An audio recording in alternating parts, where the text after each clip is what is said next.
I attack you as a human instead of attacking your behavior, those are two different things. Saying that you're not good enough is different than saying what you're doing right now doesn't meet our standards. Do you feel that people aren't looking for the other person to earn the trust, but actually looking for them to break it?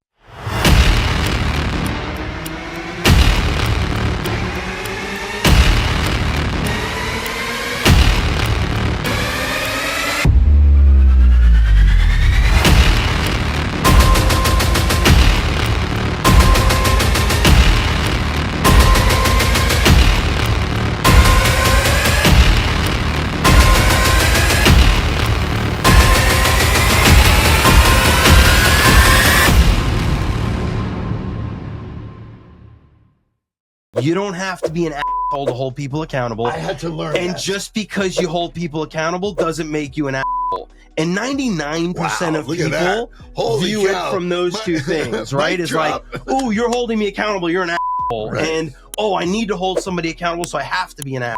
And now you're micromanaging me, and now you don't trust me, and it leads down to... It's just, all it really is your perception of the situation. And so if I can rely on trust, which the only way I'm going to build trust with you is if you feel like I know you. If I put in the work to have a true relationship with you in knowing why you're here, what you're trying to accomplish, what matters to you, right? Like not a whole bunch of complicated stuff. We just got to know each other enough, right? In order to then be consistent. Because if I'm consistent and I know you, you're going to trust me. So you talk about earning the right all the time, and I love this because you earn the right to talk about politics and about religion and all that stuff because you've already built the foundation.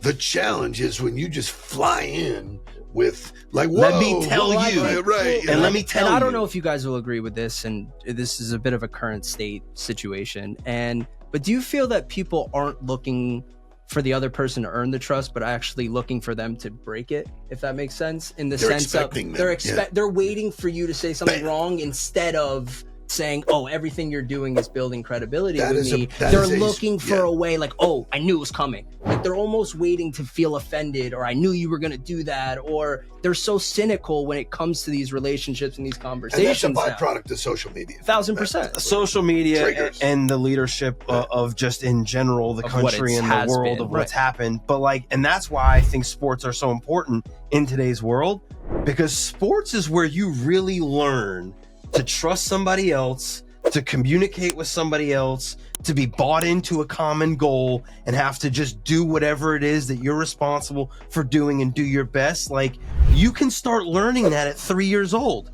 And the people who don't learn that lesson are the people who get into corporate jobs and they got no idea how to receive feedback. They got no idea how to communicate. They got no idea how to work with leadership. They're lost. Do you take it personal, or do you take it as constructive, and this is growing the business? All personal. I mean, it's all personal. It's hard. That's the challenge, is how do I not internalize it and say you're attacking me? You have to own the fact that someone might know more than you. Okay. Well, so here, Always. let me I want to address that exact comment though, because that's on the leader, right? Yeah. Because if I attack you as a human instead of attacking your behavior, those are two different things. Saying that you're not good enough is different than saying what you're doing right now doesn't meet our standard. Those are two drastically different statements. And when you tell somebody you're not good enough, you're attacking them. What do you want them to do? It's cutting their legs out. Right. You don't want them to respond defensively to that, as opposed to saying, hey, I've been watching what you're doing over the past few weeks, and it doesn't meet our standard. I can tell you where old school and new school really meet now is, like, I grew up in an environment where feedback was delivered with hostility. Right. You know, it was like, and you were doing something wrong. You were yelling at me like, whoa, fucking breaks. Why are you so mad? So if that's been a learning in my career, is that constructive feedback doesn't need to be angry. Adversarial, right? It's much more collaborative, and that's what dictates culture. I'm going to speak today about teamwork. Teamwork is about a safe place to hear that stuff. But I love your generation, and they love to do it. Everybody got soft. They all got soft. Yes. And then you ask them, did you like that when somebody spoke to you like that? No, I hated it, but it made me stronger. But there are better ways. There is a balance, though. Right? There is a balance, because I feel like you said it on one of the other episodes. You were like, we over-indexed one way.